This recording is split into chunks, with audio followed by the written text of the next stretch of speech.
Yo, what's good, everybody? The Academy. We're here. We're back in session, and we're going to talk more music today. Yes, sir. It's music time. Yeah, specifically today, we want to take a little nostalgic walk down memory lane, and we're going to talk about the Mount Rushmore bands of our high school years. It's our high school years. Caleb and I are roughly the same age, so we have sort of the same, I wouldn't say completely aligned musical tastes or preferences, but they're in the same ballpark. Yeah, there's a lot of similarities. The Venn diagram is big.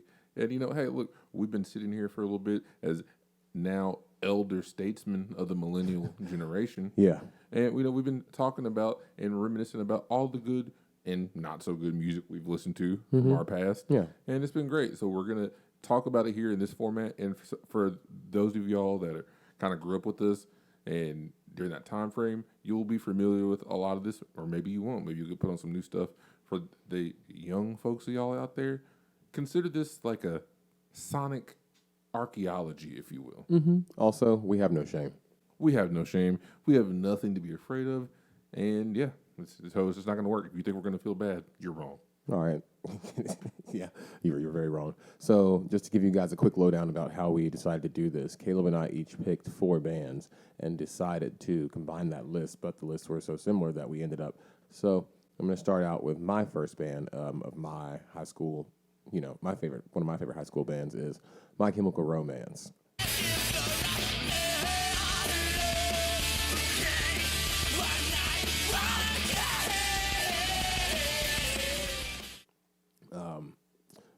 I don't know if Caleb really gets down like that. We were in different parts in the scene at this point in time. I was aware that My Chemical Romance was there. Yes, I was. But I really was into My Chem because I was an emo/goth kid, mostly goth kid, but aesthetics. And this was a band that sort of went along with that. They came a lot like a lot of other bands. They came out of hardcore punk and sort of did their own thing once they got a little bit of bread under them. What differentiated My Chem from a lot of these cats was these cats were shredding, man.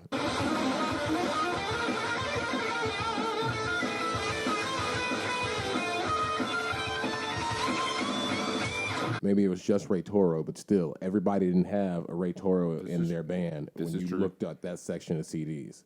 So that really got me because I'm a guitar player and I'm a shred nut. I'm a speed freak. So it makes sense to me that somebody playing 80s hair speed metal stuff over hardcore rhythms and riffs. I don't understand how it hadn't been done like that before, but glad it had been. Yeah, the truth be told, it had not been done like that before, and that's definitely part of the reason why they became so popular. Again, I think objectively, why they became so popular too is they brought a focus on aesthetic as a band as well.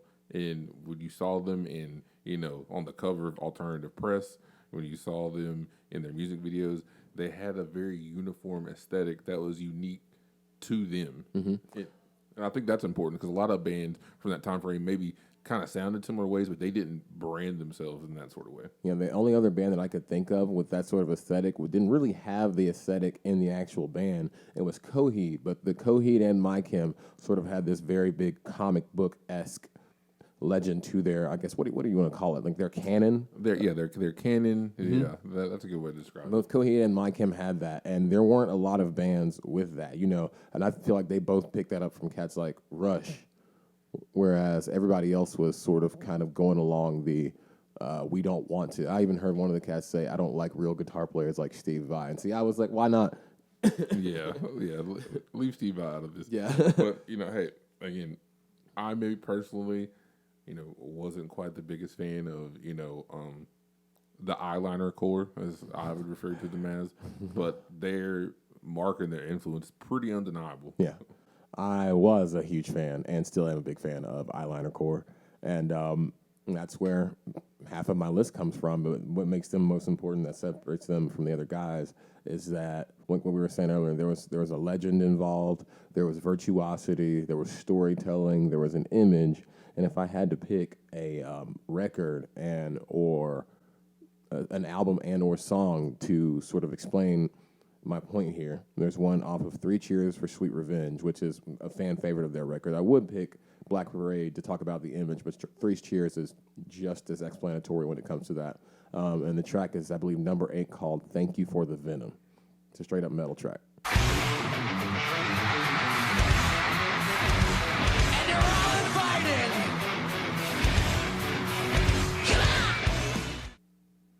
Well, there you have it. And you know what? Hey, for all of the things that they have going on that I don't like, I do have to say, Gerard, really good comic book writer, actually. Yes. Umbrella Academy. Yeah, That's all him. Umbrella Academy, and the New Patrol. Yeah, hats off to him on that. So, you're welcome, all you My Kim fans. You're welcome. You really are, because I could be like, I don't like him. Rolling into my first selection for my Mount Rushmore of high school time frames, I'm just going to come out here with what I would consider the big guns of metalcore. I was much more of a metalcore, hardcore, punk kind of kid. And this band connected with me deeply, and they still do now. I'm talking about the legend that is Killswitch Engage. Yeah.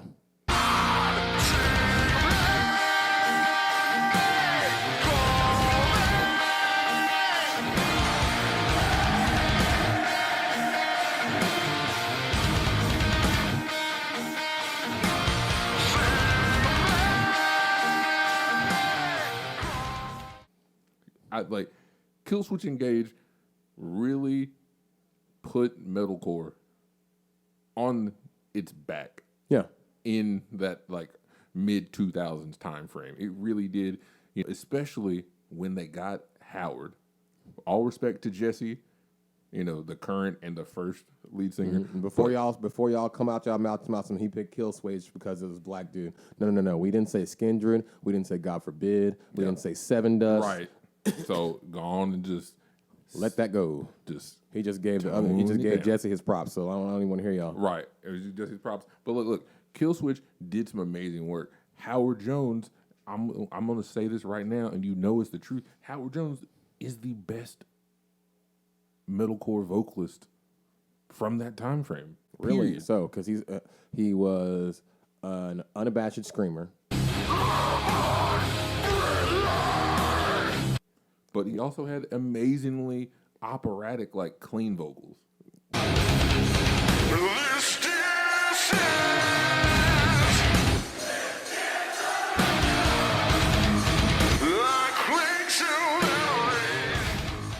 No growl. None. It's crazy how you can go from that, the dichotomy. It's like clicking clean and distortion on the guitar with that dude. And that was a whole big deal because, look, you didn't hear that from a lot of other bands. No. And I'll tell you right now, it's not because they didn't want to do it. It's because those dudes couldn't. They really couldn't. It's because those dudes couldn't actually sing. The blend they had of still giving you the crushing riffs, but blending in these melodic, anthemic choruses. So that's why even now you can still play their old songs like Arms of Sorrow, like My Curse, and those melodies stick in people's minds because melodies are important. And some of these other metal people and the scene people never got that. But Killswitch did. And not only that, I give Killswitch credit because they also knew how to not take themselves so seriously. And they did. They joked around. They had fun, like the Holy Diver video. Yeah, I'm going to say, unpopular opinion, I love Ronnie James Dio. I really do. But this cover of Holy Diver is better than the original.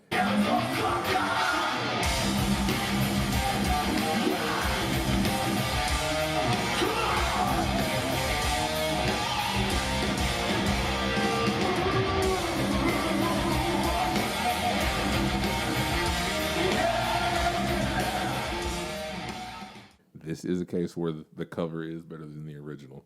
Look, hey, I'm not here to argue it neither. It's just we don't decide that. We just know that it's true. We just know that it's true. And look, I could talk all day about Killswitch and how amazing they are, but you know what? I've already said enough, and you know in your heart, if you've heard them, that what I say is true.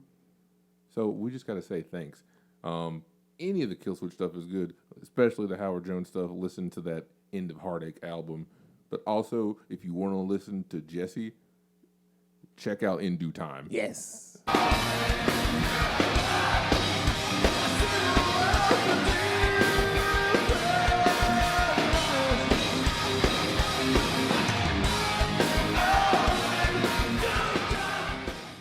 time is legit one of the best songs I've ever done. Yes, it's a straight slap. It's a straight banger. Super hard. So thank you, Kill Switch. Thank you, Kill Switch. All right, pushing on into another one of mine. It is a band that I was into in high school, but they have had such a long career that I started liking them in around elementary school, late elementary school through middle school, and that's Incubus. How do you do it? Make me feel like I am. How do you do it? It's better than I ever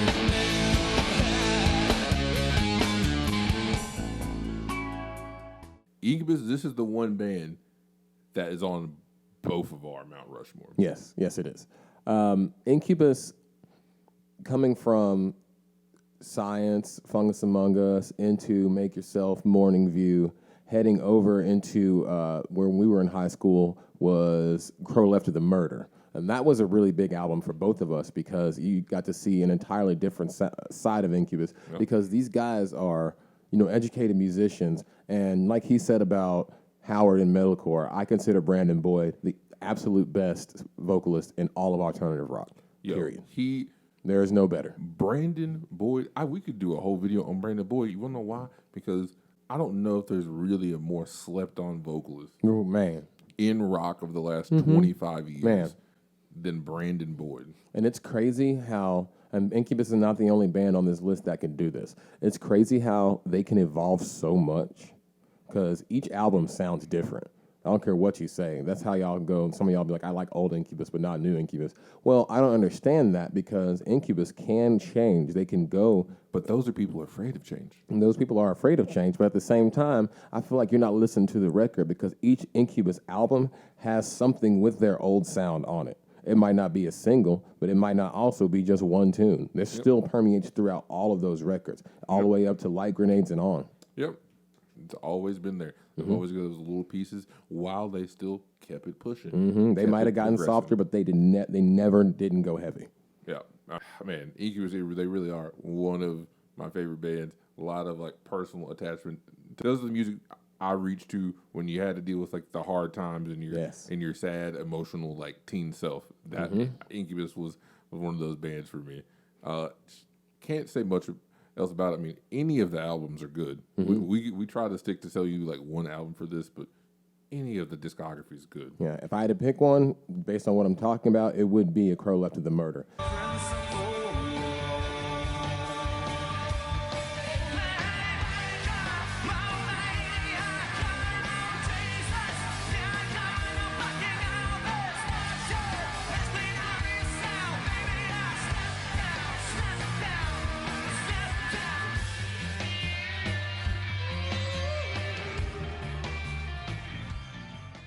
Because each song through that entire record, it's like reading a different book, a different type of book, not just a different book in a series. It's a different type of book each song. It's a whole different sound from Southern Girl to Pistola to Beware Criminal to A Crow Left of the Murder to Six Sad Little World, Agoraphobia. I can name off the whole album, bro.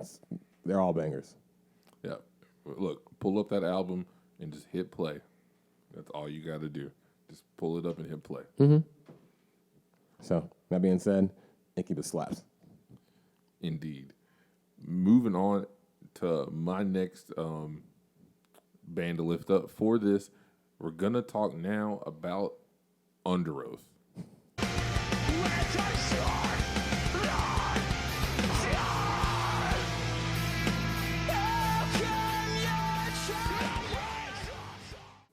Now, I had to talk about Under Oath because it covers a lot of bases for me. They were, in themselves, in their own right, one of the biggest bands. And we were talking about the screamo, metalcore scene from that time frame, and they're still together now. And they had a special place for me coming from a Christian faith, and that was where I was heavily, even more in church than in the youth group thing, where they were one band for me where the early albums, they talked about some themes, Christian-related themes that I was able to connect to, but at the same time, the musicality was levels above some of the other musicianship that you were hearing in the Christian scene world because there was and a in lot the of metalcore world. yeah, there was a lot of copycats in the Christian scene world, but Under Oath was unique because they were besting everybody there, but they were also sounding better than a lot of the other just like secular bands, if you will.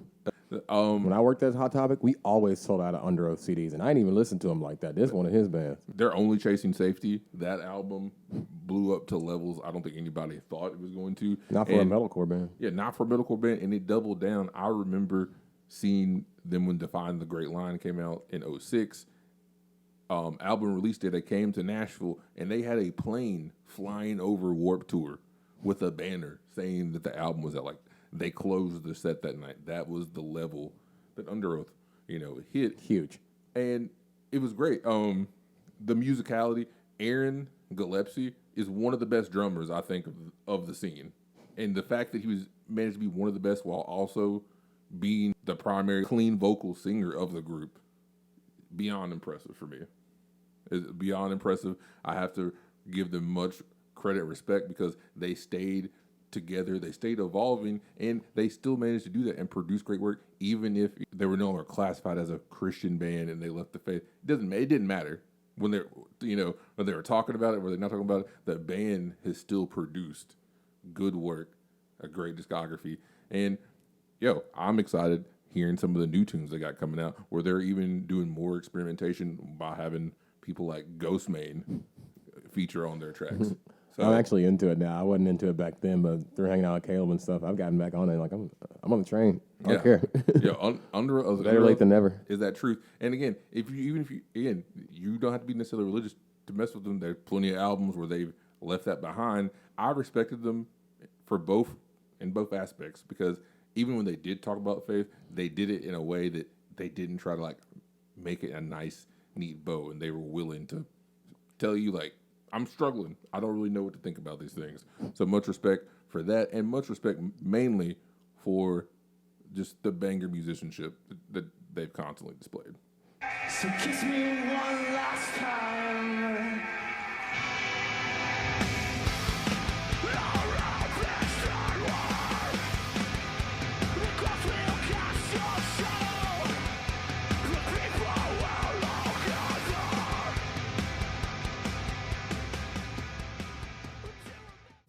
All right, moving right along into my third band. This is actually, it's funny that I'm not making them last, but this is actually my favorite band and has been my favorite band since 2003 when I started high school. And this band is, of course, AFI.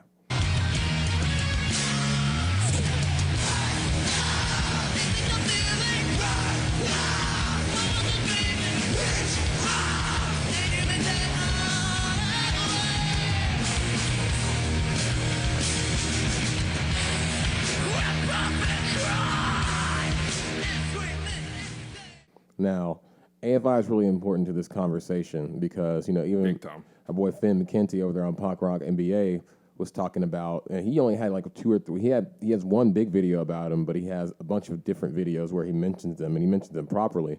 Whereas, just like Incubus, AFI has an entire progression of different styles that they've gone through, and even with where they've wound up now in the present day, on each one of those albums, you can still find their old sound. Yeah, they still keep some of the same essences. They are still a hardcore punk band. They might play some new wave. They might play some goth.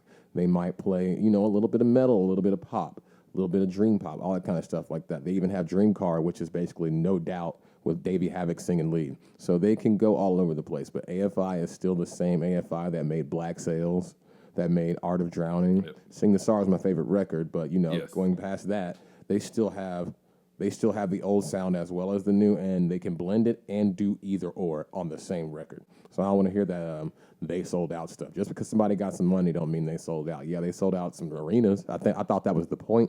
Yeah, I thought that was the point. And here's the thing: if you want to say they sold out, if they had really sold out, wouldn't that mean that they just kept making Sing the Sorrow over and over again? Yeah. Wouldn't that have been selling Which out? they didn't, because between Sing the Sorrow and December Underground, that's 2 entirely different records. Vastly different records. And the thing is, that's why I like them I appreciate them because AFI is a band, and kind of a similar way to Incubus, where no, almost no matter what mood I'm in, they have an album that will kind of be able to fit into Yes. that. It's not just one lane. I like to think of them as they have an album for each time of the year.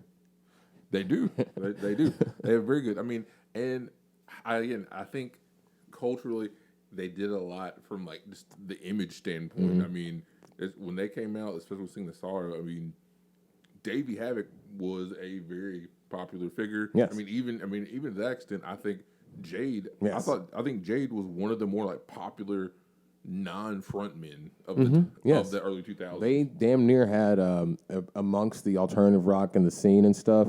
They damn near had Jimmy Page and Robert Plant status between those two. Like they were. I mean, like they were up there. Like, look, y'all know right now, all y'all was out there trying to crappily play that intro to Leaving Song Part 2. Only to return.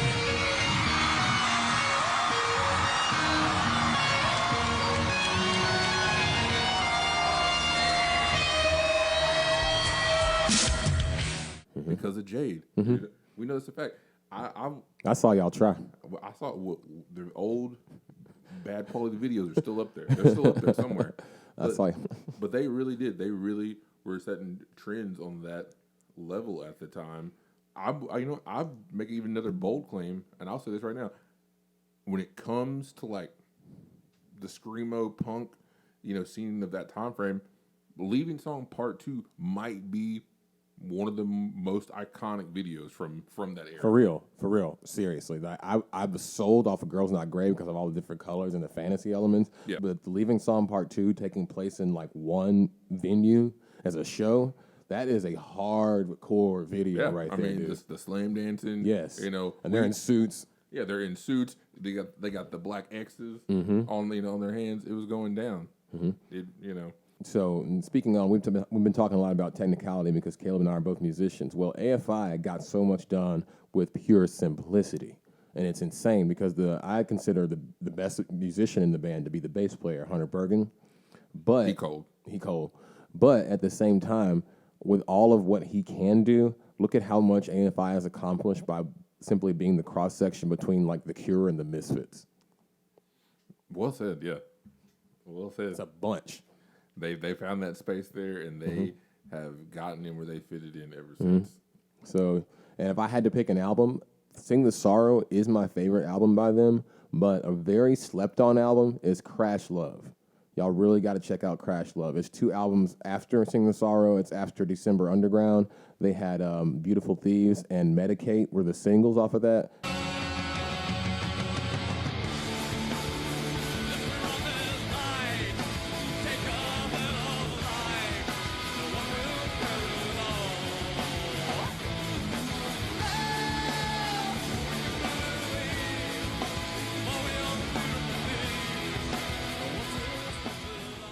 Videos are great, but that album has an even more diverse sound than Sing the Sorrow, and they even go harder on their older sound than they did on Sing the Sorrow.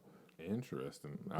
That makes me feel like I need to go back and give that a re-listen too. Yeah, Crash Love is the business. If you're asking me, I mean, yeah, I'm not gonna say Sing the Sorrow. My vote would be go back and listen to Black Sails. Black Sails is a hardcore punk Bible. Those backgrounds you hear are Dexter Holland from The Offspring, and he also produced that record on his label. Yep. Same thing with the one after that, All Hollows. Yep. So good stuff. No matter where you turn, AFI will be good. Mm-hmm. And now we're coming into the last edition I have for my Mount Rushmore, and I would be super, super remiss if I left them out. I have to talk about the OGs that are Linkin Park. I wanna hear what I thought was never real. I wanna let go of the pain that felt so long. Let's all the pain to the sky. I wanna feel like I'm close to something real. I wanna find something I've wanted all along. Linkin Park plays such an integral role in rock music, not only at the turn of the century, but really for me as a whole. Mm-hmm. And we're going to go all the way back to Hybrid Theory. Hybrid Theory is the album that really brought me personally into the world of rock itself. The first time I saw One Step Closer, that video, I was super pulled in. I was super intrigued because I was hearing a bridge into a different world. You know, I grew up listening to, you know, the R&B from my parents, like, and, you know, rap music, you know, from the rest of my culture at that time frame. And I didn't really know too much about rock, but hearing that and the fusion, you know, that they had going on between the two, and the fact that it was done well, because all the new metal didn't do it well, it just struck a chord with me. And when Hybrid Theory came out, I still remember the day I got the burned copy from my friend in eighth grade. LimeWire. Yo, Matlock, wherever you are, Matlock, thank you for giving me that CD, man. Hybrid Theory, I wore that CD out. This is an album where if it gets played now, I still know all the lyrics. Every last one of them. Somehow, it's like it's in my DNA. They changed the game. They fused two worlds of rap and rock and did it in just a better package than so many other people. They really did. And what caught them with me was they weren't my first foray into rock, because I've been listening to radio rock already, stuff like that. But when I had seen, like you said, the video, the One Step Closer, it was, wow, they've actually blended rap and rock, and they're on both charts with that, at least on TRL and stuff like that, on MTV. They're on both charts, and like, you know, we didn't really grow up with Public Enemy or... Yeah, we missed all that. Yeah, we weren't that age. We're younger than that. We were 3 and 4. Yeah, so. We weren't really born yet when Run DMC was doing their thing with Aerosmith. So Right. that wasn't our rap and rock. So that was the first rap and rock we saw was Linkin Park, and also the aggressiveness and the bright colors and all the different ways in how Joseph Hahn produced them and directed videos and stuff. It's really crazy. Like he said when he saw the One Step Closer video, I was hooked, but I was really hooked when he was screaming, "Shut up when I'm talking to you." I just really loved that part. Was that bridge part not just like an anthem for every like testosterone fueled like male teenager right then? Right. Like that's basically what we all wanted to say every day. So yeah, it immediately connected. What's that song? In the memory you'll find me, eyes burning. Oh, I want to say Is that Runaway? Yeah, that is Runaway. Yes, that's my jump. Yeah. Runaway. Yeah, like I said, And Faint. put that whole Hybrid Theory album out there, and it'll be good to go. You know, I don't think anybody really became bigger than them out of that whole like new metal rap rock thing. No. They were the ones that stood the test of time. Yeah, they really did. And why? Because they understood the game a bit differently. They did a lot of things in-house between, you know, Han producing the videos, you know, between Shinoda, you know, helping out with like artwork and stuff. And wasn't no rappers playing no guitar, nothing neither. Shinoda was on that. Yeah, they didn't let that happen. And they really just, also to the back too, they took the fan interaction to new levels with the Linkin Park Underground. Like that was super smart. Also, I think Hoy, you should tell me about this. They are really good. They're really tight as a band. Actually, I am talking about technicality, and that's important because for a certain tour, they recorded every show and sold that back to the audience as a personal thing because that audience was at that show. It's only if you were in the audience could you get access to that show with your ticket. And that's very brave to record every single performance you do on a tour and then still send it out. Yeah, and it didn't blow up in their face. Yes, because it didn't blow up in their face. So again, they were ahead of the game when it came to the business. They were ahead of the game when it came to the videos, and they did their thing when it came to the music. So like I said, when I even thought of this whole concept of who I'd put on this video, I knew they had to have a place on here. There is no me and Rock for that Linkin Park. So I thank y'all for all that, especially you, Chester, R.I.P. man. Rest well, Chester.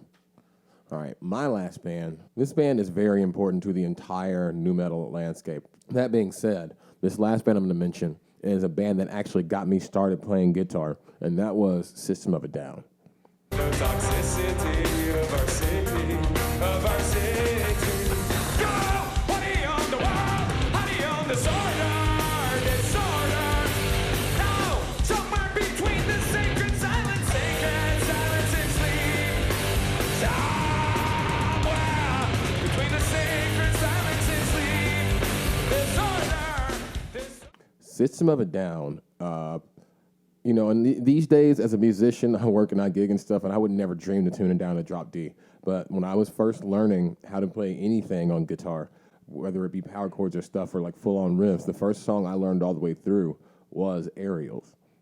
Yep, y'all know which one it is. Y'all know the intro. Yeah, and that's all I could do. That's all you had to do. That's all you had to do. Yeah, and so once I actually got into System of a Down, because I learned the song first, and then I started listening to the rest of the CD, I actually have, let me see, Toxicity songbook from when I was first learning how to play guitar. I'm real about it. So I really learned it. I learned a lot from them and this just along the Atwa, Aerials, Chop Suey, freaking Toxicity. All of those riffs are really insane, and the dichotomy between Serge Tankian and Darren Malakian was pretty insane. And you got all these cats playing, you know, the Jacksons, the Ibanezes, and whatever fringe metal guitar, BC Rich Warlock. And here come dude with an SG just wanging on y'all. I loved it. A lot of people like to attribute the whole Middle Eastern sound to them, but to me, that was a minuscule part of their sound. I think y'all just said that because of how they look. Right. Yeah. Y'all was telling yourself a little bit. They did that very, like, minimally. Yeah. And it was really cool how they sort of forayed into hip-hop because, you know, you got a lot of different random records. There was one record where it's got a bunch of people on it. Like, they've got Incubus doing Don't Want to Be a Player with Fat Joe. And they got something with Puff Daddy and Lil' Kim doing with System of a Down. I got to find that record, but wow, yeah, it's a deep cut, but it's a lot of those bands from that era crossing over with hip hop cats. It's not promoted like Jay-Z and Linkin Park was. It wasn't that big. Plus, it wasn't that well put together. It was great, but it ain't like that. It ain't like the what's that called? That was a Collision Course. Yeah, it ain't like Collision Course. It's good, but it ain't Collision Course good. Also, their videos were crazy. Their videos are what isn't annoying about like Tool videos. And they had some very cool themes. But if I had to pick a record, I would actually pick that joint record, Mesmerize, Hypnotize. You depend on our protection. Yeah, you feed us lies from the tablecloth.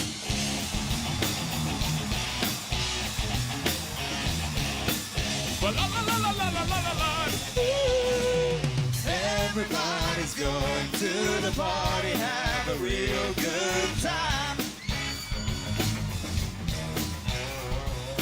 Dancing in the desert, blowing up the sunshine.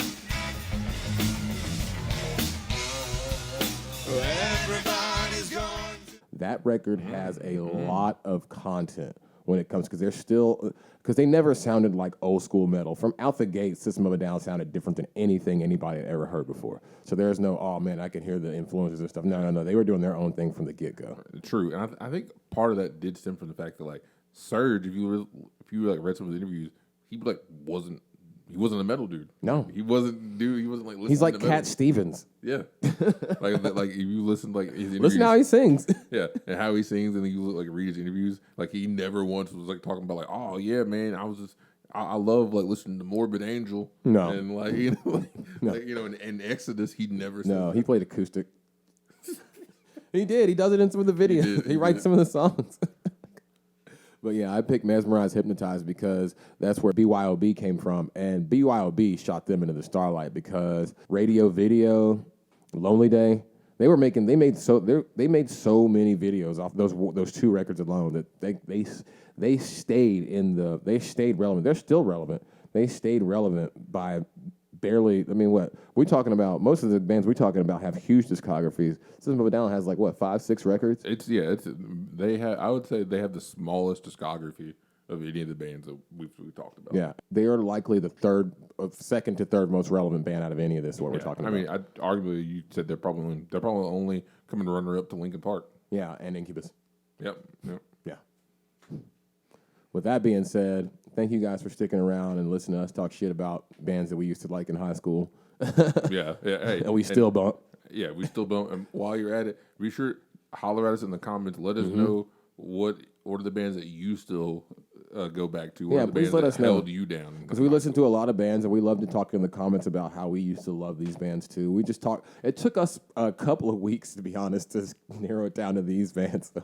Hard decisions. Yeah, But yeah, we welcome all of those talks and comments, whether it's on this video or in our Facebook group or wherever. Holler at us. Yeah, and with that being said, we are Culture Core Academy. I'm Ping. This is Caleb. We'll see you guys next time. Class is dismissed.